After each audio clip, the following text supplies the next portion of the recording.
Hello my YouTube family. मैं Anita fashion point से।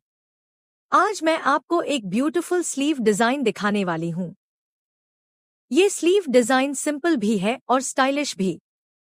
अगर आपको यूनिक स्लीव्स पसंद है तो ये डिजाइन जरूर ट्राई करो। इस डिजाइन से सूट का लुक और भी क्लासी लगता है। चलिए देखते हैं step by step sleeve design कैसे बनता है।